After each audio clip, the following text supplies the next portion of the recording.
एक बार दो पड़ीढौसी राज्यों में युद्ध छिड़ गया। बहुत भयानक युद्ध चल रहा था। युद्ध में बहुत सारे सैनिक घायल हो जाते थे।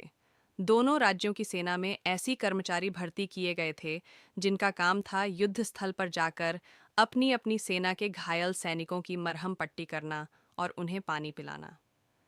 उनमें से एक राज्य की सेना का एक कर्मचारी था।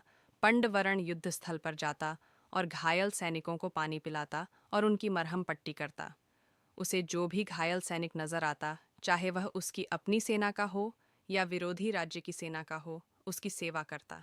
इस बात पर कुछ सैनिक ने राजा को शिकायत की कि पंडवरण विरोधी राज्य के घायल सैनिकों को भी मरहम पट्टी करता और उन्हें पानी पिलाता है। राजा ने उसे तुरंत बुलाया और उससे पूछा, पंडवरण, तुम्हें घायल सैनिक की सेवा के लिए रखा गया है, किंतु तुम तो विरोधी राज्य के सेना के घायल सैनिकों को भी सेवा कर रहे हो। ऐसा क्यों? पंडवरण बोला, महाराज, मेरा कर्म है कि मैं घायलों की सेवा करूं। मैं जब युद्ध स्थल पर जाता हूं तो मुझे सिर्फ दर्द से कहारते घायल मानव नजर आते हैं। मुझे उनमें अपना या विरोधी नजर नहीं आता है। मुझे सिर्फ अपना कर्म याद रहता है, इसलिए मैं हर घायल की सेवा करता हूँ।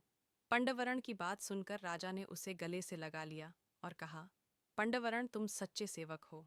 कथा का सार ये है कि सेवा अपने या पराये को देखकर नहीं की जाती। जिस सेवा में पक्षपात हो वह सेवा नहीं होती। संपूर्ण मानव जाति की एक दृष्टि से सेवा ही सच्ची सेवा है। वह सहज, दयावश और मानवता के नाते की जानी चाहिए।